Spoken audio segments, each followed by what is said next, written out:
ነፍስን የምትመልስ በበረሃው ልቤ ለዘላለም ሲስስ በጠላት አሰራር ዋሻ የሆንኩት ስራኝ እንደገና ቤተ መቅደስ በልቤ ከተማ ተመላለስ ይረጋል ሕይወቴ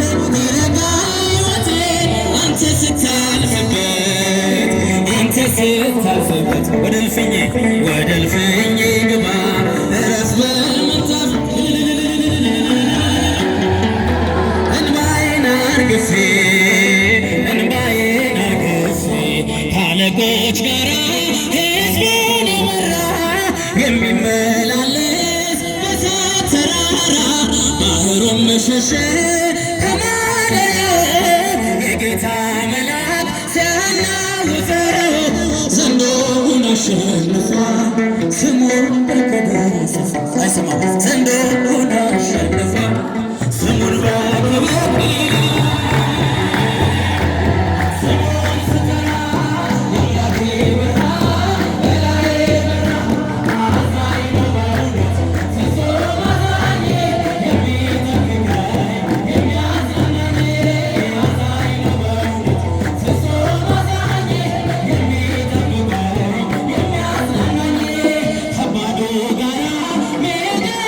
Yeah.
Saturday.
ሊቃውንተ ቤተ ክርስቲያን፣ መምህራነ ወንጌል አባቶቼ፣ ወንድሞች ዲያቆናት፣ ዘማሪያን፣ በዚህ ጉባኤ ላይ የታደማችሁላችሁ በእግዚአብሔር ሰላም ሰላም እላችኋለሁ። እንደምን ከረማችሁ? እንደምን አመሻችሁ? እንደምን ለዚህ ሰዓት ደረሳችሁ? አሜን። በቸርነት በምሕረቱ በይቅርታው በመግቦቱ ያልተለየን ኃጢአታችንን አይቶ በደላችንን ተመልክቶ ያላጠፋን ይቅር ያለን በተቀደሰው የምሕረትና የይቅርታው ወደ ምሕረት ያገናኘን ሕያው አምላካችን እግዚአብሔር ስሙ ለዘላለም የተመሰገነ ይሁን። ለቃለ ርደት ለሥጋ እድገት ምክንያት የሆነች ወላዲተ አምላክ ቅድስት ድንግል ማርያም ከሁሉ ቅዱሳን መላእክት፣ ጻድቃን፣ ሰማዕታት ጋራ ስሟ ለዘላለሙ የተመሰገነ ይሁን። እግዚአብሔር ቢረዳን እግዚአብሔር ይፈቅድልን ባለን ጊዜ የምንማርበት የትምህርታችን ርዕስ የምናደርገው ነፍሳችን አመለጠች የሚል ይሆናል። እስቲ ሁላችሁ እንደ አንድ ቃል ተናጋሪ እንደ አንድ ልብ መካሪ በመሆን ነፍሳችን በሉ። አልሰማኋችሁም? ነፍሳችን አመለጠች። የዳዊት መዝሙር 123 በቅንፍ 124 ቁጥር 7 ላይ የተመዘገበ የእግዚአብሔር ቃል የትምህርታችን መሰረታዊ ሐሳብና ዓላማው ከእግዚአብሔር ጋር ሆነን እግዚአብሔርን አምነን ለእግዚአብሔር እኛም ታምነን ነፍሳችን ከሲኦል እንድታመልጥና የእግዚአብሔርን መንግሥት እንድትወርስ ማስገንዘብና ማስጨበጥ ነው። የዚህ ቃል ተናጋሪ በወቅቱ የጻፈልን ነቢየ እግዚአብሔር ቅዱስ ዳዊት ቢሆንም ቃሉን የተናገሩት እስራኤል ዘሥጋ ናቸው። የዘመኑ አባቶቻችን እስራኤል በኢየሩሳሌም በቅድስቲቷ ምድር እግዚአብሔርን እያመኑ እያገለገሉ የኖሩበት ዘመን እንዳለ ሁሉ በዓላትን ያላከበሩበት፣ ለእግዚአብሔር ያልተገዙበት፣ ከእግዚአብሔር በግብር የራቁበት ዘመን እጅግ አስከፊ ዘመን ነበር። በዚያ ዘመን ላይ እግዚአብሔር ነቢዩ ኤርምያስን እንዲያስተምራቸው መምህር ቢሾምላቸው ነቢዩ ኤርምያስ ከእግዚአብሔር ጋር የተነጋገረውን ቃል እግዚአብሔር ለሕዝቡ ንገራቸው የሚለውን ይቤ እግዚአብሔር እንዲህ አለ እያለ ለእስራኤል ለአባቶቻችን ቢያስተምራቸው እስራኤል ግን የመምህሩን ቃል ያደምጣሉ፣ በተግባር ግን የማይኖሩበት ዘመን ነበር። የቤተ ክርስቲያን መተርጉማን እስራኤል በኢየሩሳሌም የኖሩበትን ዘመን እያነሱ እግዚአብሔር በተድላ በደስታ እያኖራቸው እግዚአብሔር ከሚያኖራቸው የደስታ ጊዜ ይልቅ የሥጋ ፍላጎታቸውን የገዛ ሐሳባቸውን ብቻ በመተግበር ከእግዚአብሔር መንገድ በመውጣት ለ70 ዘመን ሰንበትን ባለማክበር ኖረዋል። ያንን ነቢዩ ኤርምያስ የእግዚአብሔርን በዓል ለእግዚአብሔር ባለማክበራችሁ ምክንያት እግዚአብሔር ይቀጣችኋል፣ እግዚአብሔርን አሳዝናችኋል፣ ኢየሩሳሌም ባድማ ትሆናለች፣ ወደ ፋርስ ወደ ባቢሎን ተማርካችሁ ትሄዳላችሁ፣ ወደ እግዚአብሔር ብትመለሱ ግን ምርኮ ይቀርላችኋል፣ በደስታ ትኖራላችሁ እያለ ነቢዩ ኤርምያስ ያስተምራቸዋል። እስራኤል ግን የነቢዩን የኤርምያስን ትምህርት ያደምጡና በሕይወት በተግባር በመኖር ፈንታ ለጊዜያዊ ፈቃዳቸው ለጊዜያዊ ፍላጎታቸው ብቻ በመገዛት ከእግዚአብሔር መንገድ ወጥተው በዓላትን ማክበር ትተው ከእግዚአብሔር ተጣልተው ለ70 ዘመን ኖረዋል። በዚያ ዘመን ላይ ነቢዩ ኤርምያስ ከእግዚአብሔር ጋር ቃል ለቃል እየተነጋገረ እግዚአብሔር የነገረውን ቃል ለሕዝቡ ይናገር ነበረ። ልብ በሉ፣ ነቢያት ከእግዚአብሔር ያልተነገራቸው ከእግዚአብሔር ያልሰሙትን ከእግዚአብሔር ያላደመጡትን እግዚአብሔር ተናገሩ ያላላቸውን አይናገሩ። ነቢዩ ኤርምያስን በወቅቱ በኢየሩሳሌም እስራኤል ዘሥጋ በሚኖሩበት በዚያ ዘመን የእስራኤል መምህራቸው ነውና እግዚአብሔር ተናገር ያለውን ይናገራል። ማን ተናገር ያለውን አልኳችሁ? ንገሪ፣ ማን ተናገር ያለው? እግዚአብሔር ተናገር ያለው። እግዚአብሔር ያዘዘውን ብቻ ያን ቃል ለእስራኤል ይናገራል። እስራኤል የነቢዩን የኤርምያስን ትምህርት ሰምተዋል። ሳይሰሙና ሳይማሩ ቢያጠፉ ባለማወቅ በስህተት ይባላል። ነገር ግን አውቀው ሰምተው ተረድተው ባለመስራታቸው ግን በድፍረት አጥፍተዋል ማለት ነው። አሁን መለየት ያለብን አውቀን በድፍረት የምንሰራው ኃጢአት፣ ሳናውቅ በስህተት ደግሞ የምንሰራው ኃጢአት ሁለቱ ይለያዩ። ስለዚህ እስራኤል እያወቁ ነው ያጠፉ። ሰንበትን ለእግዚአብሔር ማክበር እንዳለባቸው ነቢዩ ኤርምያስ ከእግዚአብሔር ሰምቶ እግዚአብሔር ተናገር ብሎ ተነግሯቸዋል። ያለ ማክበር ደግሞ የድፍረት ኃጢአት ነው። ምክንያቱም እግዚአብሔር ሰንበትን አክብሩ ብሏቸው ነበረ። በዚያ ዘመን ላይ ለነቢዩ ለኤርምያስ 2 ደቀ መዛሙርት ነበሩ። እነዚህ 2 ደቀ መዛሙርት አቤሜሌክና ባሮክ የሚባሉ ናቸው። የቤተ መቅደሱ ጉዳይ ሲነገር ያደምጣሉ። የሰንበትን በዓል አከባበር ጉዳይ ቢነገራቸው ይሰማሉ። እንደገና እግዚአብሔር ኢየሩሳሌምን ሊያጠፋት ነው የሚለውን ቃልም ሰምተዋል። ሕዝቡ ደግሞ ተማርኮ ፋርስ ባቢሎን ለባርነት እንደሚወጣም ሰምተዋል። ሕዝቡ ግን ወደ ባርነት ልትገባ ነው እየተባለ ከሐሰተኛው መንገድ ወደ እውነተኛው መመለሱን አልወደደም። ያኔ እግዚአብሔር ለጠላት አሳልፎ ሊሰጣችሁ ነው እያለ ነቢዩ ኤርምያስ ሲናገር የነቢዩ ኤርምያስ ደቀ መዛሙርት ባሮክና አቤሜሌክ መምህራቸው እግር ስር ቁጭ ብለው ጥያቄ መጠየቅ ጀመሩ። ምናልባት ሕዝቡ ተማርኮ ከኢየሩሳሌም ፋርስ ባቢሎን ቢሄድ በኃጢአቱ ነው፣ ግን የእግዚአብሔር ቤተ መቅደስ ምን ይሆናል? አሕዛብ ወደ ቤተ መቅደስ ሊገቡ የቤተ መቅደሱን መገልገያ ንዋየ ቅድሳቱንስ ደግሞ ለግል ጥቅማቸው መጫወቻ ሊያደርጉት ነውን? ስለ ቤተ መቅደሱ ንዋየ ቅድሳትስ እግዚአብሔር ምን ነግሮሃል መምህራችን? እሺ ስለዚህ ጉዳይ ንገረን። ቤተ መቅደሱ ምን ይሆናል?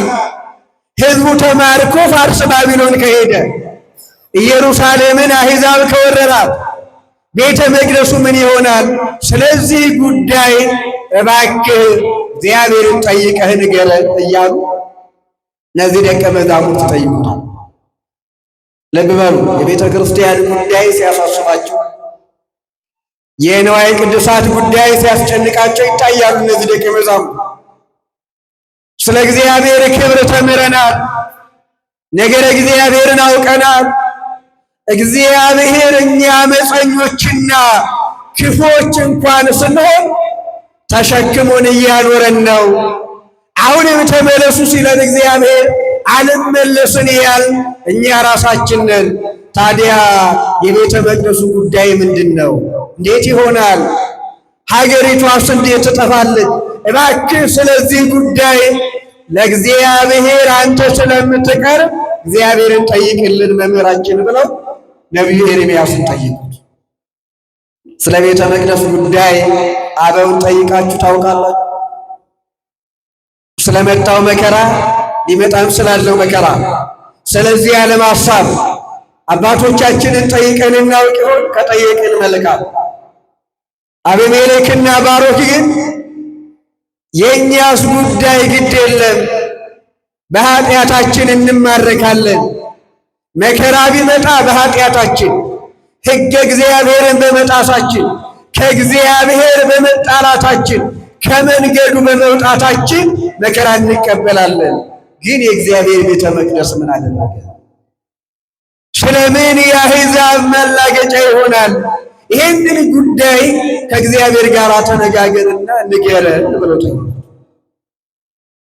ያኔ ነቢዩ ኤርምያስ ለእግዚአብሔር ይቀርባልና እግዚአብሔርን ያነጋግረው ጀመር። ሕዝቡ ከመንገዱ ተመለስ ቢባል አልመለስ ብሏል። ልቡ ደንድኗል። በኃጢአት ወድቋል። የየዕለት ተዕለት ተግባሩ ኃጢአት ሆኗል። በጽድቅ ጎዳና እንዲመላለስ ቢነገረው የማይሰማ የማያደምጥ ሆኗል። ይሰማል፣ ዝም ብሎ ያልፋል። ታዲያ ይሄ ከሆነ የቤተ መቅደሱ ጉዳይ ያንገበገባቸው ደቀ መዛሙርት ጠይቀውኛል፣ ለእነሱ ምን ልመልስ አለና ነቢዩ ኤርምያስ እግዚአብሔርን ጠየቀ። ልብ በሉ፣ መከራ ሲመጣ ችግር ሲመጣ የኔ ኃጢአት ለዚህ ችግር መንስኤ ሆኗል፣ የኔ በደል ለቤተ መቅደሳችን ፈተና አንዱ ምክንያት ሆኗል ብለን እናውቅ ይሆን? የምንሰራቸው ጉባኤያት፣ የሚዘጋጀው የወንጌል ድግስ የጆሮ ቀለብ ከመሆን የዘለለ እኮ ለውጥ እያጣ እየተለወጥን አይደለም፣ ንስሐ እየገባን አይደለም። በዚህ ምክንያት መከራ እየመጣ ነው። በዚህ ምክንያት መከራ እየተቀበልን ነው። እስራኤል በኃጢአታቸው ስለሚመጣው መከራ ቀድመው ያውቀዋል። ቀድመው ተነግሯቸዋል። ተማርካችሁ ፋርስ ባቢሎን 70 ዘመን ትወርዳላችሁ ተብለዋል። በአሕዛብ ትረገጣላችሁ ተብለዋል። ይሄን ሰምተውታል። ግን እንዴት እንዳልተመለሱ ልብ በሉና አስተውሉ። ያኔ ነበር እነዚህ ባሮክና አቤሜሌክ ለነቢዩ ለኤርምያስ ስለ ቤተ መቅደስ ጉዳይ፣ ስለ ንዋየ ቅድሳት ጉዳይ በሚገባ ከእግዚአብሔር ጠይቅና ንገረን ካሉት በኋላ አቤሜሌክ እንዲህ ብሎ ወደ እግዚአብሔር ጸለየ። የኢየሩሳሌምን ጥፋቷን አታሳየኛል። የማንን ጥፋቷን? የዚህ ዘመን ትውልድ ጸሎት መሆን ያለበት የቤተ ክርስቲያንን ጥፋት አታሳየኝ ማለት ነው። እባክህ እግዚአብሔር ሆይ አለ ለነቢዩ ለኤርምያስ ከተናገረ በኋላ ለመምህሩ ከእግዚአብሔር የሚመጣውን መልስ እባክህ ጠይቅልኝ ካለ በኋላ እባክህን የኢየሩሳሌምን ጥፋቷን አታሳየኝ አለ። የማንን ጥፋቷን አለ? ንገሩኝ። የማን ጥፋት? የኢየሩሳሌም። ምክንያቱም ነቢዩ እየተናገረ ያለው ሀገሪቷ ትጠፋለች፣ ኢየሩሳሌም ባድማ ትሆናለች፣ ቤተ መቅደሱ ይፈርሳል፣ ሕዝቡ ይማረካል እያለ እየተናገረ ነው። ይህንን እየሰማ የተረዳው ደቀ መዝሙር አቤሜሌክ የማንን ጥፋት አታሳየኛል? ንገሩኝ። የማን? የኢየሩሳሌም። ይህን ጥፋት በታሪክ እንዳላይ እግዚአብሔር ሆይ ከዚህ ጥፋት ሰውረኝ አለና ተናገረ። ነቢዩ ኤርምያስ እግዚአብሔር ፊት ቀረበና እንዲህ አለ፣ እግዚአብሔር ሆይ ሕዝቡ በኃጢአቱ የሚማረክ ከሆነ እኛ ፋርስ ባቢሎን ተማርከን የምንሄድ ከሆነ የቤተ መቅደሱን ጉዳይ ምን ትላለህ? እንዴት እናደርገው? ቤተ መቅደሱ ቁልፍ አለው። ቤተ መቅደሱ ንዋየ ቅድሳት አለው። ስለዚህ ጉዳይ እባክህ ንገረኝ አለና ነቢዩ ኤርምያስ እግዚአብሔርን ጠየቀ። በዚህ ተረፈ ባሮክ በሚባል መጽሐፍ ላይ 80ዱ መጽሐፍ ቅዱስ ላይ የምታገኙት በሁለተኛው ምዕራፍ ላይ ቃል በቃል ይናገራል። ነቢዩ ኤርምያስ እግዚአብሔርን ሲጠይቀው እግዚአብሔር ይመልስለታል። እግዚአብሔር ሆይ ንዋየ ቅድሳቱን አሕዛብ ለግል ጥቅማቸው ሊያውሉት ነውን? አሕዛብ ወደ ቤተ መቅደስ ሊገቡ ነውን?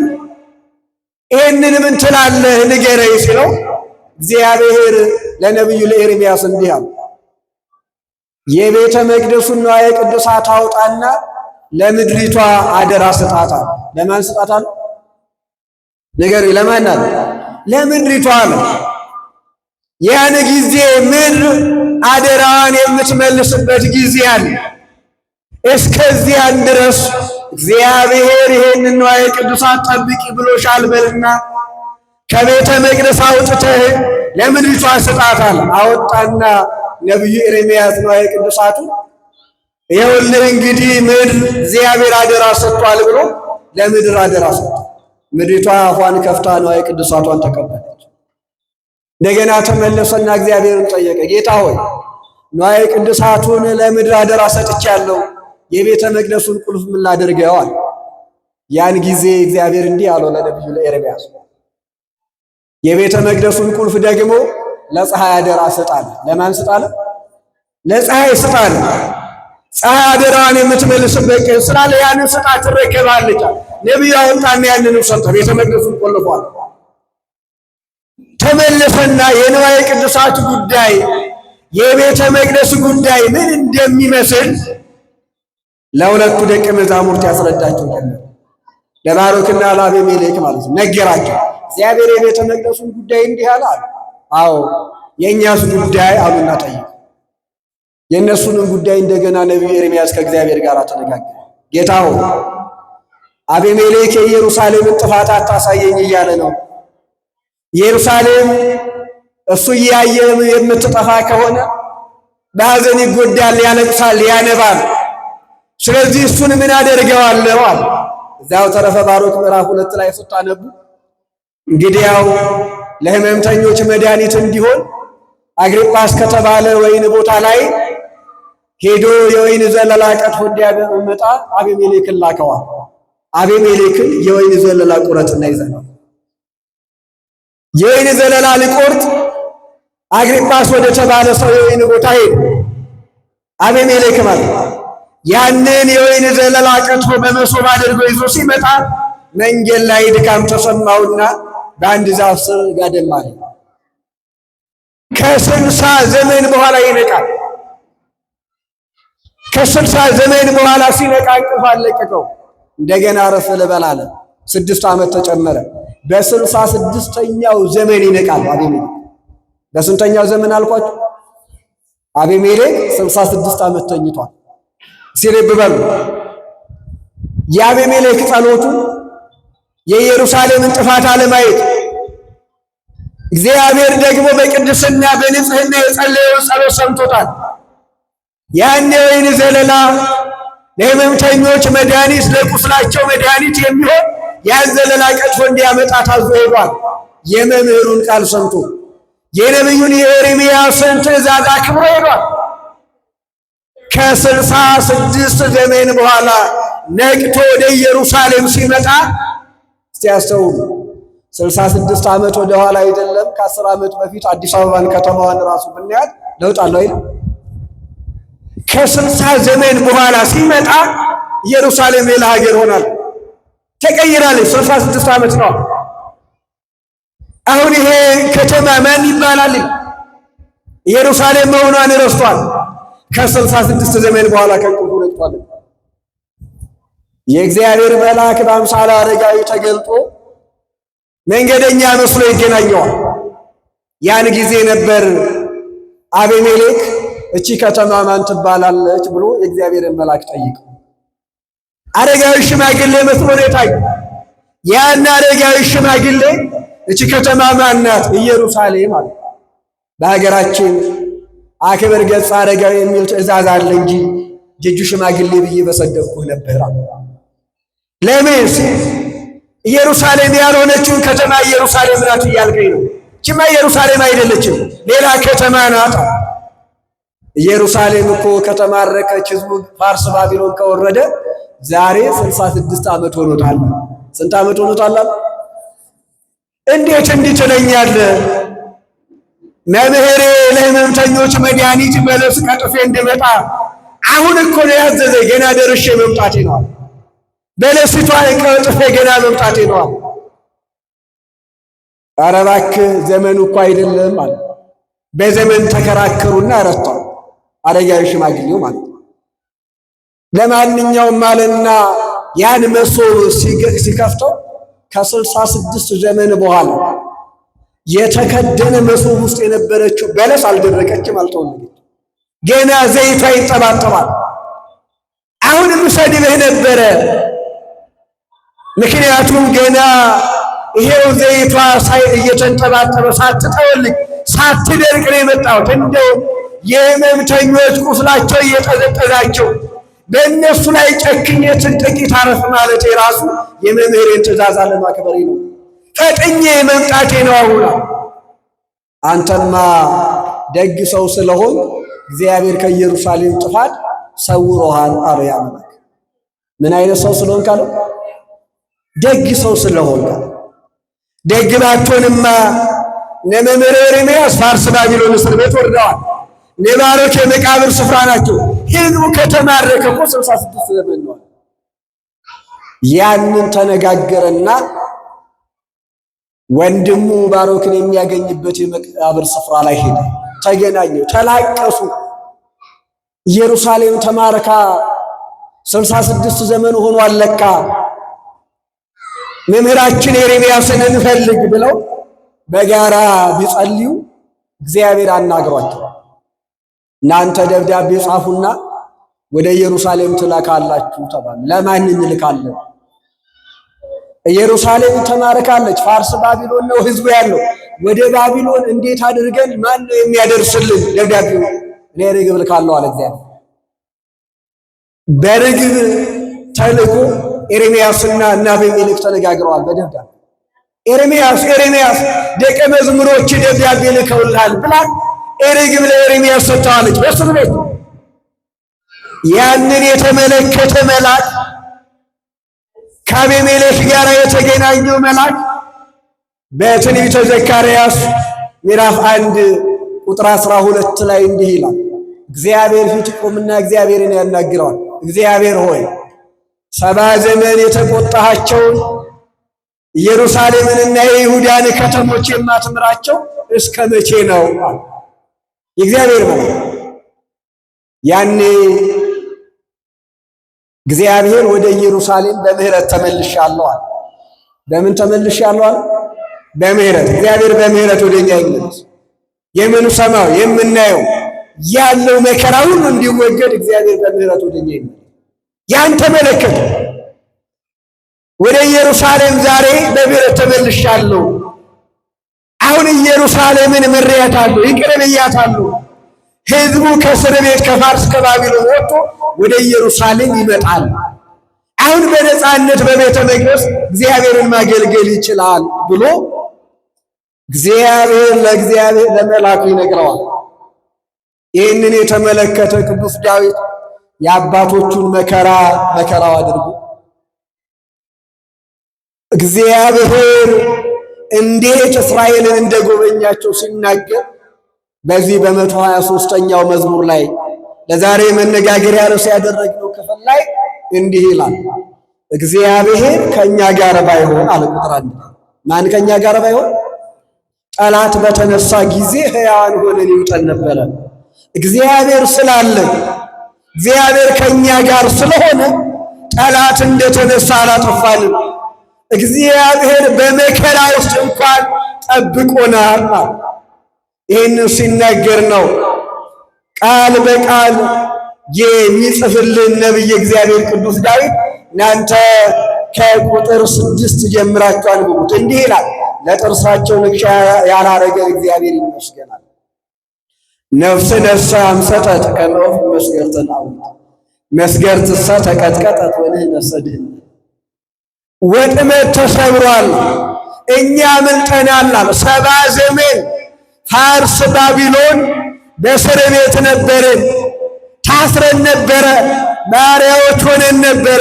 ከ70 ዘመን በኋላ እግዚአብሔር በረድኤት ወደኛ ባይቀርብ እንዴት ከእስር ቤት እንወጣ ነበረ? እግዚአብሔር ከ70 ዘመን በኋላ በምህረት ወደኛ ተመልሷልና ወጥመድ እስር ቤት ተሰብሮ ነፍሳችን አምልጣ ወደ ኢየሩሳሌም ተመልሰናል ከ70 ዘመን በኋላ። አንድም ደግሞ 5500 ዘመን ከገነት ተባረን ወደ ሲኦል ተማርከን ወርደን ነበረ። የዲያብሎስ ባሪያዎች ሆነን ከ5500 ዘመን በኋላ እግዚአብሔር የእኛን ሥጋ ለብሶ እኛን ባያድነን፣ መቃብርን ባዶ ባያደርግ፣ ሞትን በሞቱ ባይገድል፣ ወደ ቀደመ ክብራችን ባይመልሰን እንዴት እንሆን ነበረ? ወጥመድ ተሰበረ አለ፣ መቃብር ተከፍቷል ሲል ነፍሳችን አሁን አመለጠች አለ። ባርነት ቀርቷል። በሲኦል መኖር አሁን አብቅቷል። በነፃነት ልንኖር እርሱ እግዚአብሔር ነፃ አውጥቶናል ሲል ነው። ለዚህ ነው ቅዱስ ጳውሎስ በገላትያ መልእክቱ ምዕራፍ 5 ላይ በነፃነት ልንኖር ክርስቶስ ነፃነት አወጣን ይላል። በምን ልንኖር አለ? ንገረኝ፣ በምን ልንኖር? በነፃነት ልንኖር ክርስቶስ ምን አወጣናል? ነፃ አወጣን። አሁን ባርነት የለም። ከ5500 ዘመን በኋላ ነፃነታችን ታውጇል። ዛሬ ልጆች ሆነናል። በልጅነት ክብር፣ በልጅነት መንፈስ እግዚአብሔርን እያገለገልን እንድንኖር እግዚአብሔር ነፃ አውጥቶናል ሲል ነው። ነፍስ ነሳው ሰጦት ከመኦፍ መስገርት ናውቀ መስገርት ተቀጥቀጠት ወንህነሰ ድህነ ረድኤት ነሳን ሀበ እግዚአብሔር ዘገብረ ሰማየ ወምድር። የኛ ረድኤታችን ረዳታችን ሰማይና ምድርን ከፈጠረ ከእግዚአብሔር ዘንድ ነው አለ። ምንና ምንን ከፈጠራል? ሰማይንና ምድር የፈጠረ እግዚአብሔር ለኛ ረዳታችን ነው። ለኛ አባታችን ጌታችን ነው። ምንም አይነት መከራ ቢመጣ፣ ምንም አይነት ችግር ቢመጣ ከእግዚአብሔር ምሕረት የሚበልጥ አይደለም። እግዚአብሔር ደግሞ መሐሪና ይቅር ባይ ነው። በኃጢአታችን በበደላችን ሕግ በማፍረሳችን ትእዛዝ በመጣሳችን ምክንያት ከእግዚአብሔር ተጣልተን ነበረ። ከእግዚአብሔር በገዛ ኃጢአታችን ተጣለን። እርሱ ግን እግዚአብሔር ወደ እኔ ነዋል። እናንተ ሸክማችሁ ይከበዳል፣ እናንተ ኃጢአት ያጠወለጋችሁ፣ እናንተ በደል የከበዳችሁ፣ ቀና ብላችሁ መሄድ ያቃታችሁ እናንተ ወደ እኔ ኑ፣ እኔ አሳርፋችኋለሁ ያለው። እኔ ምን አላችኋለሁ ብሎናል? አሳርፋችኋለሁ። ነፍሱ ያመለጠች ሰው፣ የዳነች ሰው፣ ነፍሱ ከእግዚአብሔር ጋር የተገናኘችለት ሰው ያለፈውን መከራ አይደለም ያስበው፣ ወደፊት ስለሚመጣው የቅድስና ክብር ነው። ስለ መንግሥተ ሰማያት ክብር ያስባል። ምክንያቱም ይሄ ኃላፊው ዓለም ነው። ዓለም ያልፋል፣ መከራው ያልፋል፣ ስደቱ ያልፋል፣ ስቃዩ ያልፋል። የማታልፍ ርስት መንግሥተ ሰማያት ለእኛ ለወዳጆቹ እግዚአብሔር አዘጋጅቶልናል። ስለዚህ ያለ መከራው ምንም እንኳን ብርቱ ቢሆን፣ መከራው ምንም እንኳን የጸና ቢሆን፣ ይህ መከራ ከኛ አቅም፣ ከኛ ጉልበት፣ ከኛ ቅድስና በላይ ቢሆን፣ ነገር ግን እኛ እግዚአብሔርን ካመንን እግዚአብሔር የችግራችን መፍትሄ ነው። ወደ እግዚአብሔር ከቀረብን፣ እግዚአብሔርን ካወቅን፣ የተደቀነብን ችግር እግዚአብሔር እኮ ቀላል፣ በእኛ ዓይን የሚከብድ ነገር፣ በእኛ አቅም የሚከብድ ነገር በእግዚአብሔር ዓይን ግን ቀላል። አሁን ችግራችንን እኛ ስለምናየው ብዙ ጊዜ እኛ ዓይናችን ችግር ላይ ብቻ ነው። ዓይናችንን ከእግዚአብሔር እንነቅላለን። ከእግዚአብሔር ዓይናችንን በነቀልንበት ቅጽበት መከራው እየጸና ይመጣል። ትዝ ይላችኋል ጌታችን መድኃኒታችን ኢየሱስ ክርስቶስ በመዋዕለ ሥጋዌ በዚህ ምድር ላይ እየተመላለሰ በሚያስተምርበት ወቅት ባሕርን እንደ መስታወት እየረገጠ ሲሻገር ቅዱስ ጴጥሮስ ደንግጦ ነበረ። ሐዋርያት ደነገጡ ይላል። እኔ ነኝ አይዟችሁ አትፍሩ አላቸው። እንግዲህ አንተ ከሆን በዚህ ባሕር ላይ እኔም ወደ አንተ እንድመጣ እዘዝ አለ ቅዱስ ጴጥሮስ እና በቃ ነው ጌታችን። ያን ጊዜ ቅዱስ ጴጥሮስ ባሕሩን እንደ መስታወት እየረገጠው መሄድ ጀመረ። የቅዱስ ጴጥሮስ የሕይወት ኑሮ ታውቃላችሁ። ቀደም ብሎ ከባሕር ጋር የተገናኘ አሳ ያጠምድ እንዳለ መረብ አለ፣ በመርከብ ይሻገር። ዛሬ ግን መርከብ አላስፈልገው፣ ቀጥታ ባሕሩን እየረገጠው መሻገር ጀመረ። ከዚያስ በሐሳቡ የሚመጡ ሐሳቦች አሉ። ትላንት በመርከብ የሚሻገረውን ባሕር ዛሬ በእግረኛል። ልክ ሐሳቡን በሙሉ ከክርስቶስ ላይ አንስቶ ባሕሩን መመልከት ሲጀምር እየሰጠን መጣ። ለምን? አይኑን ከክርስቶስ ላይ አንስቷል። አይኖቻችንን ከእግዚአብሔር ባነሳንበት ቅጽበት እየሰጠን መጣ። ለመከራው ተላልፈን እየተሰጠን ችግር እየተቆጣጠረን የሚመጣው እምነታችንን ከእግዚአብሔር ስናነሳ ቁሳዊ ነገር ላይ ስናደርገው አዎ ለችግሬ መፍትሄማ ይሄ ገንዘብ ያስፈልገኛል ብለን ወደ ችግራችን መፍትሄ ወደ ገንዘብ ወደ ቁሳዊ ነገር ስናመጣ ከእግዚአብሔር እየራቅን ስለሆነ መከራ በቤታችን መግባት ይጀምራል። ቅዱስ ጴጥሮስ አይኑን ከክርስቶስ ላይ ሲያነሳ መስጠም ሲጀምር እንዲህ ነው፣ ጌታው አድነኝ እያለ ነው። ምን በለኛል? አሁን ወደ እሱ መመለስ ጀመረ። አይዞ ብሎ ቅዱስ ጴጥሮስ ጌታችን መድኃኒታችን ኢየሱስ ክርስቶስ እንዳይሰጥም አድርጎታል። እምነት ስናጣ ባሕር የተባለች ዓለም እያሰጠመችን፣ ዓለም እየተቆጣጠረችን፣ ዓለም እየገዛችን ባሕር የተባለች ዓለም ናት። መርከብ የተባለች ቤተክርስቲያን ናት። መረብ የተባለ ወንጌል ነው። ዓሣ የተባልን እኛ የሰው ልጆች ነው። ቅዱስ ጴጥሮስን ጌታችን ትላንትና ዓሣ እያጠመድክ ነበር፣ ዛሬ ሰው ታጠምዳለህ። በመርከብ ፈንታ ወንጌልን ሰጥቻለሁ። በመርከብ ፈንታ ቤተ ክርስቲያንን መስርቼልሃለሁ። በቤተ ክርስቲያን አውደ ምሕረት እውነተኛውን ወንጌል ተናግረህ ምእመናንን ለመንግሥተ ሰማያት ክብር ታበቃለህ ተብሏል። ያኔ ነው ነፍሳችን አመለጠች የምንለው። ያኔ ነው ትምህርተ ወንጌል አድምጠን ንስሐ መግባት ስንችል ያኔ ነፍሳችን ያመልጣለች ከመከራ ድናለች እያለን በአደባባይ መመስከር እንችላለን። ግን ከእግዚአብሔር ምሕረት በላይ እየመሰለን መከራውን የምንፈራው ከሆነ እየሰጠምን እንመጣለን። ልብ በሉ። ቁሳዊ ነገርን የሚመለከቱ ሰዎችን በደንብ አይነጻጽሯቸው። ጎልያድን ታውቃለህ? ብረት ለበስ፣ ሰይፍ ይዟል። የተማመነው ብረቱን ሰይፉን የተማመነው። ዳዊትን ደግሞ ተመልከቱ፣ እግዚአብሔርን አመነ፣ ወንጭፍ ይዟል። አንተ ወንጭፍ ይዘህ ወደ እኔ ትመጣለህ ሲለው ምን ብሎ ነው የመለሰለት ቅዱስ ዳዊት? እኔ በእግዚአብሔር ስም እመጣብሃለሁ፣ አንተ ግን በሰይፍ፣ አንተ በጉልበትህ በዚህ ተማምነህ ትመጣለህ፣ እኔ ግን በእግዚአብሔር ስም እመጣብሃለሁ አለ። የእግዚአብሔር ስም አሸናፊ ስለሆነ እግዚአብሔርን የያዘ አሸናፊ ነው።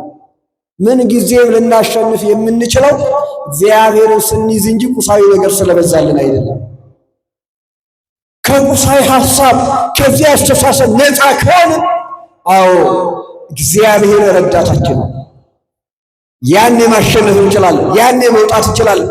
አንወጣውም ያልንበት አዘግት ውስጥ እንኳን ብንገባ የሚያፈራ ጨለማ ቢከበን እዛ ውስጥ እንኳን ብንሆን እግዚአብሔር ከኛ ጋር ከሆነ አንፈራም። ምክንያቱም ቅዱስ ዳዊት እየተናገረ ያለው እስራኤል እንዲህ በል እግዚአብሔር ከኛ ጋር ባይሆን ጠላት በተነሳብን ጊዜ ሕያዋን ሳለን በወጡ ነበር አለ። ይህን እያለ መጥቶ ነው ለጥርሳቸው ንክሻ ያላደረገን እግዚአብሔር ይመስገን የሚለው። እኛ ግን ነፍሳችን ያመልጣለች አለ። ሥጋቸው እኮ መከራ ተቀብሏል። ጌታም በመዋዕለ ሥጋዌ ሲያስተምር ሥጋን የሚገድሉትን አትፍሩ፣ ይልቅስ መፍራት ካለባችሁ ሥጋንም ነፍስንም ከገደለ በኋላ ወደ ዘላለም እሳት የሚጥለውን ጌታ ፍሩት ነው። ልንፈራ የሚገባው እሱን ነው። ሥጋቸው እኮ ጠቁሯል። በእስር ቤት 70 ዘመን ኖረዋል። መከራ አደገኛ ነበረ። ከዚያ ውስጥ ግን እግዚአብሔር እንዴት እንዳወጣቸው ስለሚያውቁ እግዚአብሔር ነፍሳችንን አስመልጧታል። የወጥመድ ጠላት ያጠመደው ወጥመድ እኛን ሊይዘን አልቻለም። ለምን? እግዚአብሔር ከእኛ ጋር ስለሆነ። እንደዚህ ይላችኋል። የአንዳንዳችን ቤት ብንገባ መከራው ጸንቶ፣ ስቃዩ በርትቶ፣ ሕመም ተቆጣጥሮን፣ ጎረቤት ተስፋ ቆርጦ በቃ አሁን እኮ የዚህ ጉዳይ አልቅቷል ለምን አውጥታችሁ አትጥሉትም ሲል እግዚአብሔር ከዛ ታሪካችንን የቀየረ ስንቶቻችንን በሰው ዘንድ ተስፋ ተቆርጦ ራሳችንም ተስፋ ቆርጠን ይሄ መከራ ልወጣው አልችልም፣ ይሄን ዓመት ላልፈው አልችልም፣ ይሄን ዓመት ልሻገር አልችልም፣ አብቅቷል የኔ ጉዳይ፣ የኔ ታሪክ አበቃ ብለን ተስፋ ስንቆርጥ እግዚአብሔር ተስፋችንን አይቀጠለም። እጆቻችንን በአፋችን ላይ ጭነን እስክንደነቅ ድረስ እንዴት ሆነ ይሄ እንዴት ሊተርፍ ቻለ እያለ ሰው እስኪገረም ድረስ ታሪካችንን እግዚአብሔር አልቀየረው። ይህን ነው ታሪካችን ተቀይሯል ከሰባ ዘመን በኋላ እያሉ የተናገሩት እስራኤል። እኛ ደግሞ የአዲስ ኪዳን ልጆች ከ5500 ዘመን በኋላ ታሪካችን ተቀይሯል። ዛሬ ባሪያዎች አይደለንም። ዲያብሎስ በእኛ ላይ ስልጣን የለውም። እኛ ሊገዛን አይችልም። ሞት በእኛ ላይ አይሰለጥንም። እኛ የንጉሥ የእግዚአብሔር ልጆች ነን። የእውነተኛው ዳኛ የእግዚአብሔር ልጆች ነን። መከራ እንኳን ቢመጣ የመከራው የበላይ እግዚአብሔር ነው። መከራን ማስወገድ የሚችል እግዚአብሔር ነው። እኛ ያልቻልነው መቋቋም የማንችለው ያው ወደ ቅድስት ቤተ ክርስቲያን ስንመጣ መከራውን፣ ችግሩን፣ ስደቱን፣ ስቃዩ ይሄን ሁሉ እየተመለከትን አይኖቻችን የደፈረሱ ቀላያት እስኪመስሉ እንደ በረዶ እንባ እያዘነቡ እንመጣለን እና ለባለን ቤተ ክርስቲያን መጥተን እግዚአብሔር እንባችንን አብሶ አልሸኘንም። አፋችንን በሳቅ ሞልቶ አልሸኘንም። ተስፋ ቆርጠን ስንሰቃይ በቃ ከዚህ በኋላ ገንዘቤን ሁሉ ከሰርኩ እያለ ባለመድኃኒት ፍለጋ ዞርን። ሁሉ ነገር ከከሰርን በኋላ ወደ እግዚአብሔር ቤት መተን ያለምንም ክፍያ ነፃ ላወጣን ይህንን አምላክ ነው ልናመሰግን የሚገባ። ነፍሳችን አመለጠች ያለ ስጋችን በቁስል ቢመታ ቢነድ የዚህ ዓለም በሽታ ቢፈራረቅበት እግዚአብሔር ቤት ስንመጣ ግን እርሱ እግዚአብሔር መድኃኒታችን ነው። ክብር ምስጋና ለስሙ። እሱ መድኃኒታችን፣ እሱ እረኛችን፣ እውነተኛው እረኛ፣ እውነተኛው ዳኝ፣ ፊት አይቶ ያዳላል እንደ ሰው። ኮሰስቱ ብላችሁ ባለ መድኃኒቶች ቦታ ከሄዳችሁ ገንዘብ ስለማይኖሩ ጡሬ የለበሰ ይግባ ትባላላችሁ። በቁስል ላይ ሌላ ቁስል ታደምጣላችሁ፣ ትሰማላችሁ። በገንዘባችሁ እንኳን ለመታከም ሄዳችሁ የለበሳችሁት ልብስ ወረፋ ቶሎ ሊያስወጣችሁ ይችላል። ያ ሁሉ መከራ ሊደርስብን ይችላል። ግን ማን ይበልጣል? እግዚአብሔር ቤት ስንመጣ ልብስ አይቶን ያስገባል፣ ፊታችንን አይቶን ያስገባል። ቆስለን ደክመን ጎብጠን እያነባን አቅም የላቸውም ብሎ ሰው ሲገፋን ወደዚህ ለመግባት እንኳን በር ስናጣ እግዚአብሔር በሩቁ ከፈወሰን አይደል? ይሄንን ነው ከ5500 ዘመን በኋላ እግዚአብሔር የእኛን ሥጋ ለብሶ አዳነን፣ የእኛን መከራ ተቀብሎ የእሱን ሕይወት ሰጠን እየተባለ ወንጌል ተተርጉሞ የሚነገረው ያ እስራኤል 70 ዘመን የተማረኩትን ነው ያስተረጉምና 5500 ዘመኑን ደግሞ ይናገራል።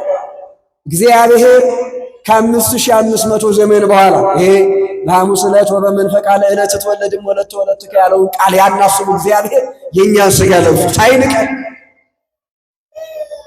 ከሥጋችን ሥጋ ከነፍሳችን ነፍስ ተዋሂዶ እግዚአብሔር እንዴት እንዳከበረን የደከመን እኛን የዲያብሎስ ባሪያ የሆንን እኛን አከበረን፣ ወደደን፣ አጥብቆ ወደደን። ነፍሱን እስከ መስጠት እግዚአብሔር ወዶናል። ይህንን ሲያይ ነው ነፍሳችን አመለጠቻል። በመከራ ውስጥ ሆነን አታልፉትም የተባልነውን በሰው ዘንድ፣ በአዋቂዎች ዘንድ፣ በጥበበኞች ዘንድ፣ በፈላስፋዎች ዘንድ፣ በባለመድኃኒቶች ዘንድ እናንተ ታሪካችሁ አብቅቷል ከተባልን በኋላ እግዚአብሔር ቤት መተን ስንፈወስና ነፍሳችን ስታመልጥ በአደባባይ ልንመሰክር ይገባል። ይህ እግዚአብሔር ስራው፣ ይህ እግዚአብሔር ታምር። ስንት ታምራት እኮ በእኛም ዘመን የሚነገሩ አሉ። እግዚአብሔር ይህንን አድርጓል።